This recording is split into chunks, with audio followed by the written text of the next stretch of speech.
Hello, and welcome to episode 51 of Public Interest Podcast with your host, Jordan Cooper, where we interview politicians, activists, advocates, and others who seek to improve the state of the world. We're here today with Senator Craig Zucker of District 14. How are you doing today, Craig? Jordan, I'm doing fine. How are you? Excellent. So the first question I'd like to ask is, what are you currently doing, or what have you ever done to advance the public interest, and why? Well, right now I'm a state senator in District 14. So I represent about 126,000 people in a very diverse district, not only in terms of population, but geography. Yeah. So District 14 encompasses Damascus all the way down to Burtonsville. So it hugs Frederick County and then goes all the way to Prince George's County. So as a state senator, it's my goal to advance the public interest. And that was something that was kind of embedded in me from the time that I was growing up with my parents, especially my mother, who was an activist. And, I always feel like giving back is the most rewarding thing. How do you identify the public interest? How would one even know morally or politically or in any other sense what actually is important to the general public, especially considering that there's so many different competing interests who all claim to be members of your constituency?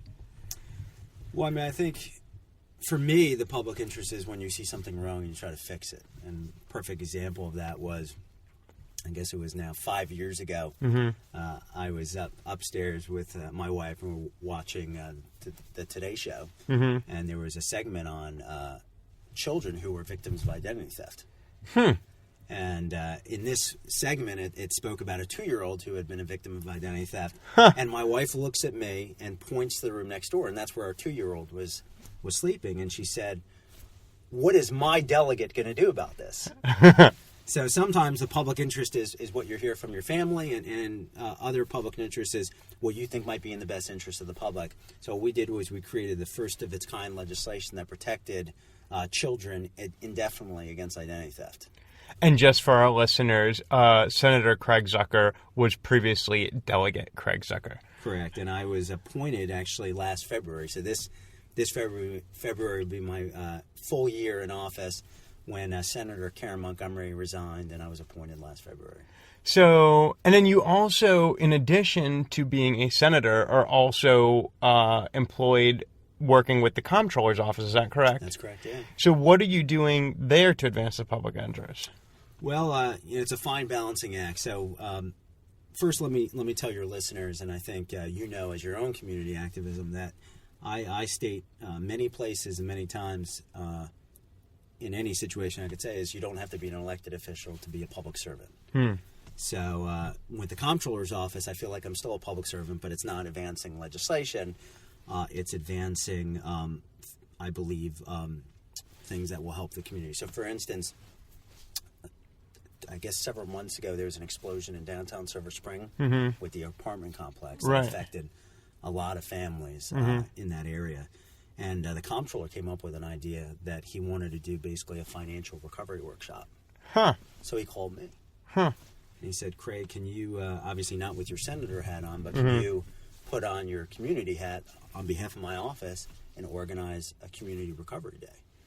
So I worked with my comptroller hat on. I worked with the county. I worked with other nonprofits, and we hosted a financial recovery workshop for all the families involved. What did that look like? It was fantastic. It was down at Long Branch Community Center, and we had partners from the IRS, the Comptroller's Office, Housing Community Development, Maryland Housing Partnership, where we were not only helping them get their finances in order, but giving them opportunities in terms of where they can seek employment and permanent and temporary housing. So it seems like there's lots of ways to help your community, and being an elected official, well, first of all, doesn't mean that you don't need another job. You have to have another job currently in addition to your elected job, but it's not just about introducing legislation and getting laws passed, but it's also kind of acting as an ombudsman and bringing together different resources in both the public and private and nonprofit sectors and trying to build solutions to make things work for community members. Is that right? Well, a couple things. One is I've always said that elected office is a means, but it's not a means to the end. So you can do a lot of different jobs and still be able to give back to the community. In terms of, I think the Maryland legislature's not necessarily unique in Maryland, but it's unique in this way in terms of it's a part-time job. Mm-hmm. So everybody has to, unless you're retired or independent wealthy, you have to have another job. For me, because of the itch I have in terms of serving, it's great that I can still work for another government agency. But you see legislators from all walks of life. Mm-hmm. Some of them are educators, some of them are lawyers. But I believe that regardless of what you're currently doing as a full-time profession, you can still give back in other ways, and especially now more than ever. So how did it feel to be a part of that day of for a Long Branch where you were able to provide those financial resource courses and resource to the community members? How did you feel when you pulled that event off? Well, I felt I was really going to gauge on how the participants felt. How did they feel? They felt great. I mean, we provided enough food that they could take some home, and we also had resources there that they knew that they weren't being forgotten, and that just because, I mean, what sometimes happens, not all the time, but Mm-hmm. what happens often when there's a crisis is we remember them the day of and maybe the next day, but then as time goes on, they're Mm-hmm. forgotten. So this was a few weeks after, 3 weeks after, and it was just another way of them realizing that they have a foundation of support that's really coming from the community. I mean, the government can only do so much, but this was something where they saw great community activism as well. So for me, it felt very fulfilling that this was something that we were able to do for them, and that they felt like they were getting something out of it. Were most of the members were most of the individuals who were affected by the explosion present? Yes. Okay. And then was this in District 14? No, so this was in District 20. So this is in another legislative district. And what did these people do to become entitled to this sort of service? Well, I don't think anybody does anything to be entitled. I think this is something that people should be getting anyway. They're just members of the community. Yeah, I mean, I don't think that someone should have to have a tragedy in order to realize what public benefits they would have or what services the government would provide. Yeah. We just knew that this population, given the tragedy that happened to their livelihood 3 weeks before, were in need of assistance. And in terms of legislative district, I mean, all that stuff is blurred. It doesn't matter what legislative district it's in as long as we're providing a service to the public. And that's why I was very pleased with the leadership from the District 20 team. And were they surprised, the recipients of this thing? Were they surprised to see the outpouring of support? I mean, you'd have to ask them. The bottom line is that I hope not, because this is something that this should be something that not that they should expect, but this is something that we should be providing the public. So I want to shift a little bit, stay on the same topic, but shift a little bit to constituent services. There's a lot more to being an elected official than just enacting laws, right? So could you tell me a little bit about what constituent services means to you in your capacity as a senator of District 14? Well, for me, it means everything. Part of the reason why I wanted to be an elected official in my own right or one of the reasons why I always tended to work for elected officials in the past is when someone called their office, I wanted to solve their issue, but I never could do it in my own name, so I would do it as, Congressman such and such state. Yeah. Delegate such and such. So you were a staffer for a congressman I was before? a staffer I was a Montgomery County District Director for a member of Congress, and then in another life, it felt like I worked at that time as an aide to Delegate Peter Francho. So all of these positions, I always try to cut through the red tape, but I'd always use someone else's name to do it. Mm-hmm. But I always wanted to be able to do it in my own way. Because I believe that it's not only important to cut red tape for my constituents, it's important to obliterate the red tape. And I'll never forget when I received a call. I checked my voicemail at the office, and I got a call from someone who lived in Silver Spring in my district, who was her husband was on dialysis. She had 3 kids, and her heat was off. Mm-hmm. She needed emergency housing very quickly. And I remember it was a Friday night. My wife and I were looking through the phone book and calling shelters, trying to get her in. And eventually I just picked up the phone, called County Executive Leggett and said, and I didn't know this constituent I didn't know her at all, but the bottom line was I was her representative. Yeah. And this was as important as one of my family members that needed help. So we called up County Executive Leggett, and that evening she was moved into temporary housing.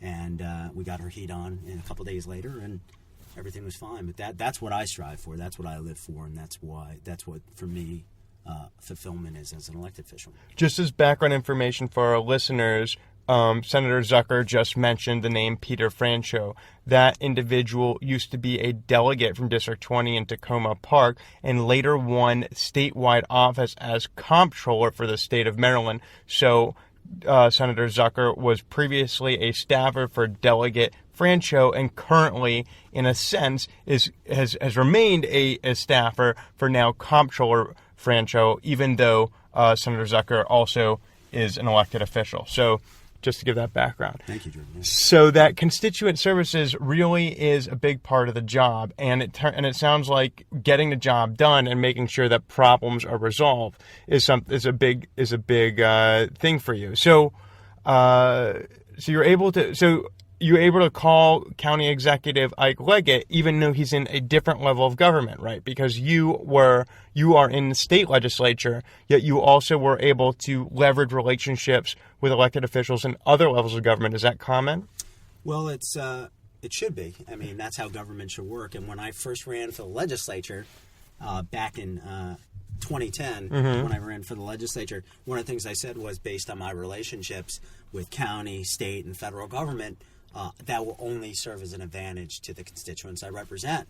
And I believe that has been true, and that's based on my continued relationships and good teamwork effort with a lot of these colleagues. So yeah, I mean that's exactly what happened. But moreover, one of the things that I often say is for housing in Montgomery County, that's a county issue. But I say just because you call your state senator or your state delegate, that doesn't necessarily mean that they pass the buck, but they help make sure that the problem's resolved. Even though it might not be them directly resolving it, they can at least cut through the red tape, get the constituent in the right direction, and help toward resolving it. So why is there red tape? You are a member of the Democratic Party, and a lot of this red tape is a metaphor for government regulations, and regulations, being part of the Democratic Party, are often there to protect the interests of the public. Yet you want to obliterate the red tape. Why was the red tape established to begin with?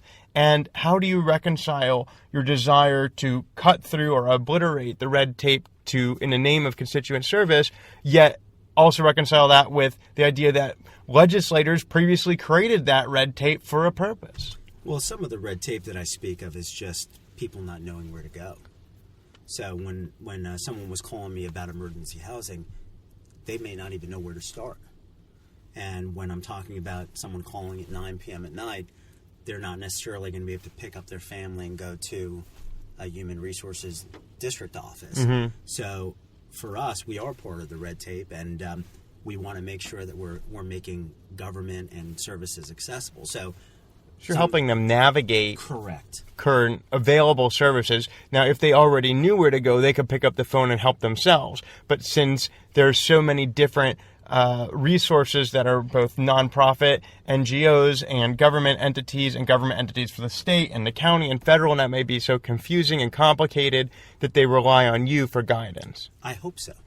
That's always my goal, is for them to rely on us. And that's a service you provide. Well, that's a service we all should provide. Yeah. And a lot of it is, one is making sure that that they know that they're a priority. Second, another piece of it is information for them, because they may be calling and they're not sure where they are in the pipeline. And by us getting involved, we can at least give them a sense of where they are on the pipeline. Sometimes things fall through the cracks, and their name was off a list that they needed to be on, and we can help with that. Others are on the list, they just didn't know if they were. So a lot of it is just making sure that we're navigating the bureaucracy for them and being another advocate on their behalf. Because really, they're our bosses. And one of the things that I tell one of the things that I say out in the community about myself and my colleagues is, look, even though I represent 127,000 people in District 14, I'm a state senator, not a district senator, a state senator. It was the same thing as a state delegate. So when people call me, I don't, if they're in my district or outside of my district, I want to try to be responsive. Often I'll connect them with their own members of the House or the Senate. But so you're the chair of the Health and Human Resources Subcommittee of the So tell me about what committees you're on right now.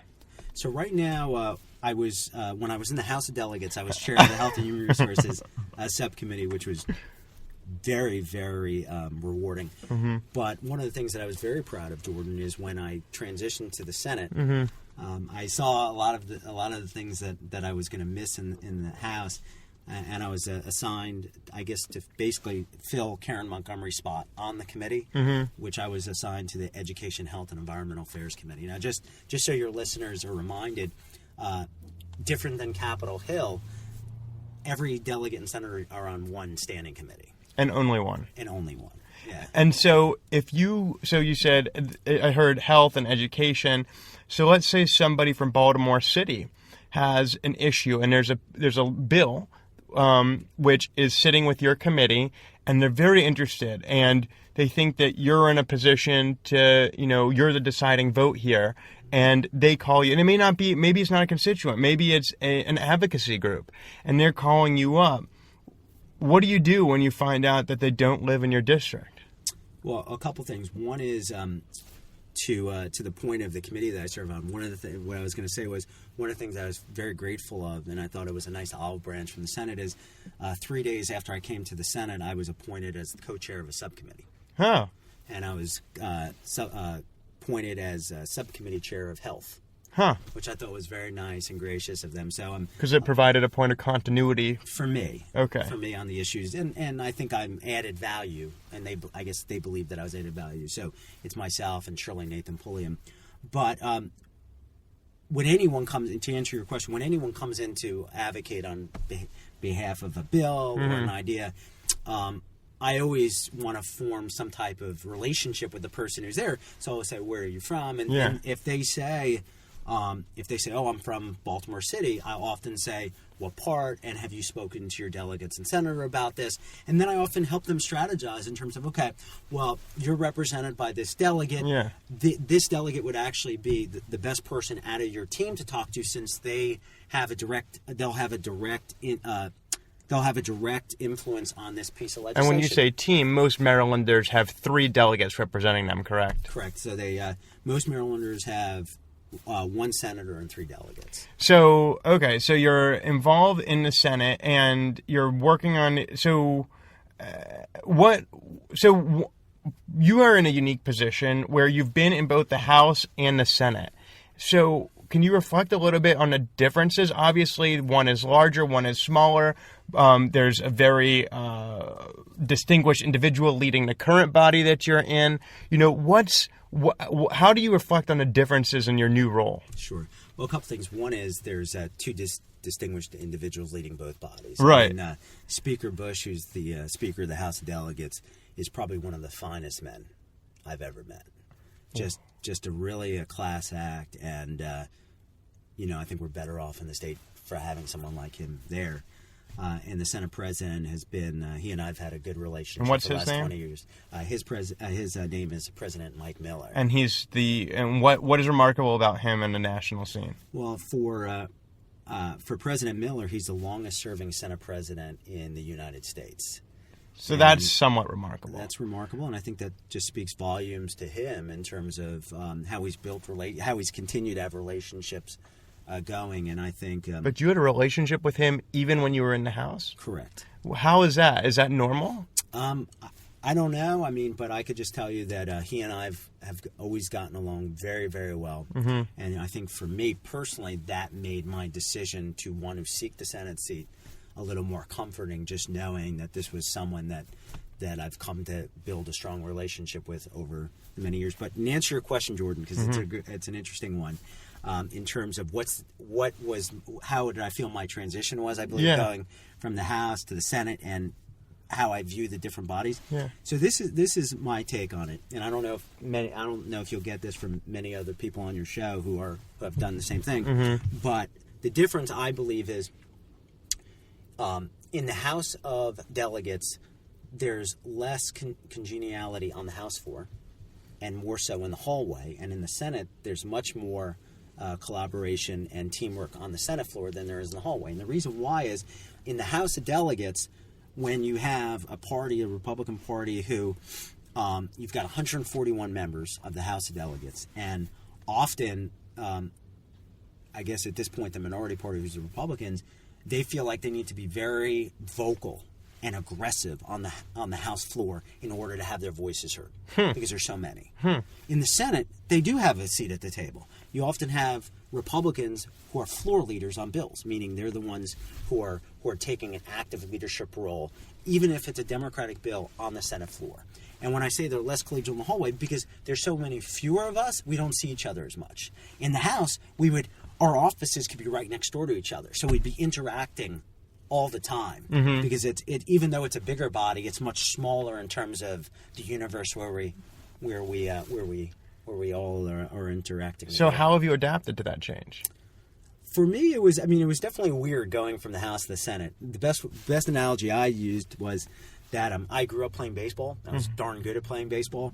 And for me, it was like switching teams, like not necessarily playing for my rival team, but switching baseball teams mid-season, and then being a very good catcher, and then being told, hey, you're probably going to start, but you may not start, but you're going to be playing left field or right field instead of catcher, what you're normally used to. Because I was on the budget committee in the House, and now I'm on a policy committee. So there were just a lot of changes, but I think at least people know what a senator is sometimes. I think when I would say I'm a delegate, they would say you're delegate, but no, it's both jobs. I mean, I will always look back fondly on my time in the House, and it was so gratifying.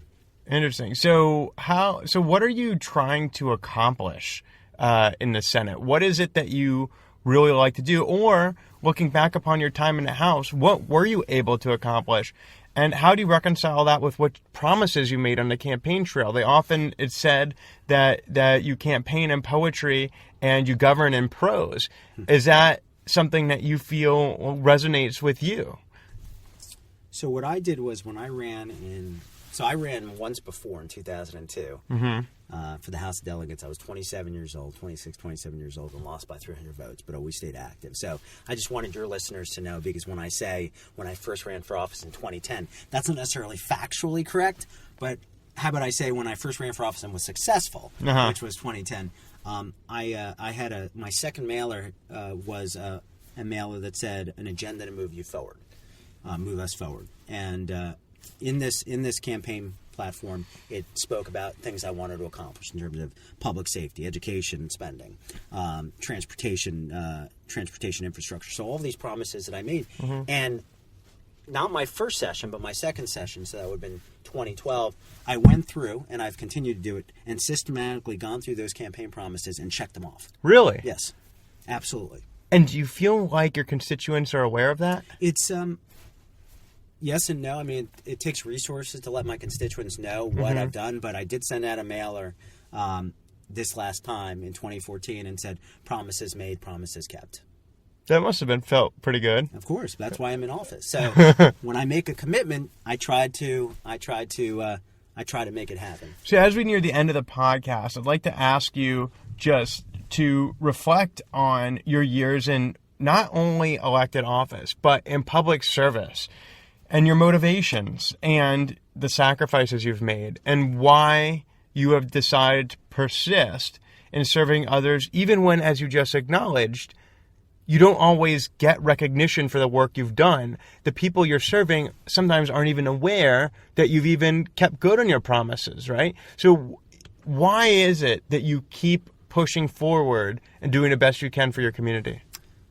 I'm in this job not to get credit. I'm in this job to get things done. And the way I've been interacting with my colleagues and all the legislation and money that I've protected in the budget, I say you can get a lot done as long as you mind getting zero credit for it. And I feel like the better you are, the more credit you get. And I've been very fortunate for my colleagues to give me credit when I've deserved it, and I'm the first one to give credit to other people.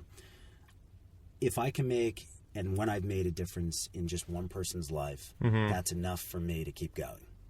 And I believe that we live in a great community. I always look at the best in people, and I think we have a limitless future if we continue to trust each other, believe that things can get better, and always know that you should be there for your neighbor even if you don't know who they are.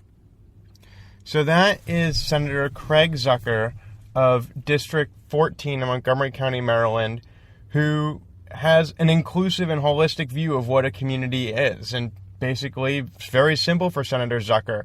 Take care of your constituents, or if you're not elected, just take care of your community, taking care of other individuals, doing what you can to help out in whatever capacity you have to help out with whatever resources are at your disposal. And that's just the right thing to do. And he just so happens to be able to help out in unique ways due to his capacity as an elected official. But it sounds as though even when he ran and lost, he continued to help out and try to make a difference in individual lives without that title. So for listeners out there, you don't need to be an elected official to do public service and do the exact same thing that these elected officials are doing. And in fact, if you do it, sometimes people take notice, and one day you too can be in elected office. So thank you so much for joining us for episode 51 of Public Interest Podcast with your host, Jordan Cooper, where we interview politicians, activists, advocates, and others who seek to improve the state of the world. We'll talk to you next time.